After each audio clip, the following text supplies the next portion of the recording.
दोस्तों, आपने कई लोगों को कहते सुना होगा कि हर महीने 20,000 रुपए इन्वेस्ट करो और अगले 20 साल में आप बन जाओगे करोड़पति। लेकिन जब एवरेज इंडियन की महीने की सैलरी ही खुद 20,000 के करीब होती है, तो ऐसे में ये बातें अनरियलिस्टिक और अनअचीवेबल लगती है। हम इस वीडियो में समझने की कोशिश करेंगे कि कैसे हम अपनी कमाई को ध्यान में रखकर हमें कितनी इन्वेस्टमेंट करनी चाहिए। Number 1, golden rule 50:20:30। इस रूल के अकॉर्डिंग आपको अपनी मंथली सैलरी का 50% डेली नीड्स पर स्पेंड करना चाहिए, 20% विशेस और डिजायर पर स्पेंड करना चाहिए और बाकी का बचा 30% इन्वेस्ट करना चाहिए। शुरू में थोड़ा डिफिकल्ट लग सकता है, लेकिन ये ट्राइड एंड टेस्टेड फॉर्मूला है। आइए इसे एक एग्जाम्पल से समझते हैं। अगर आप महीने के 20,000 रुपए कमाते हो तो उसमें से 10,000 रुपए आपको अपनी ज़रूरतों पर, जैसे इलेक्ट्रिसिटी बिल, पानी का बिल, राशन, खाने पीने के सामान पर स्पेंड करना चाहिए। 4,000 रुपए अपनी विशेस पर, जैसे कि एक्सपेंसिव जगह पर खाने जाना हो या नए कपड़े खरीदने हो, इन सब पर स्पेंड करना चाहिए और बाकी के बचे 6,000 रुपए को इन्वेस्ट करना चाहिए।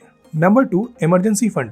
मान लीजिए आपकी महीने की सैलरी 20,000 रुपए है, तो आपको कम से कम 1,20,000 रुपए यानी कि अपनी 6 महीने की सैलरी आपके सेविंग अकाउंट्स में रखनी चाहिए, ताकि कोई अनहोनी हो जाए, जैसे कि आप घर में अकेले कमाने वाले हैं, तो अगर आप बीमार पड़ जाएं तो आप और आपकी फैमिली ऐसी सिचुएशन का डट के सामना कर पाए और आपको किसी से पैसे मांगने की ज़रूरत ना पड़े। Number 3, insurance. इंश्योरेंस सबसे इंपॉर्टेंट चीज़ है जो हम सबको लेना चाहिए।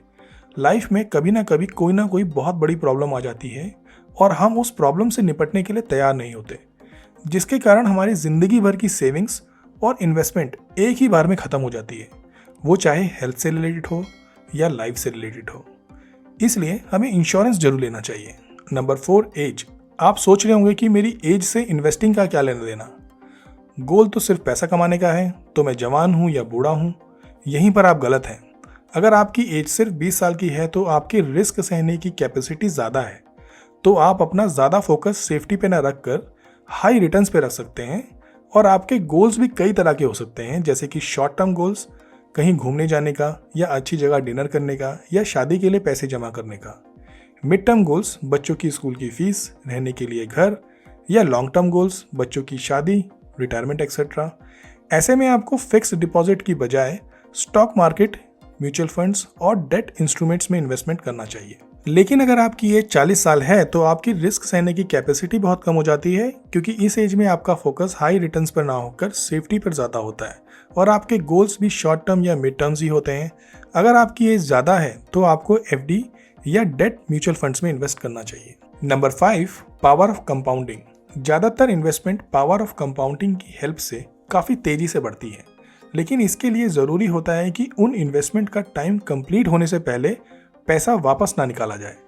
पावर ऑफ कंपाउंडिंग की हेल्प से मिलने वाला इंटरेस्ट भी आपकी इन्वेस्टमेंट का पार्ट बन जाता है और नेक्स्ट ईयर आपको उस इंटरेस्ट पर इंटरेस्ट मिलना शुरू हो जाता है और ये साइकिल ऐसी ही चलती रहती है।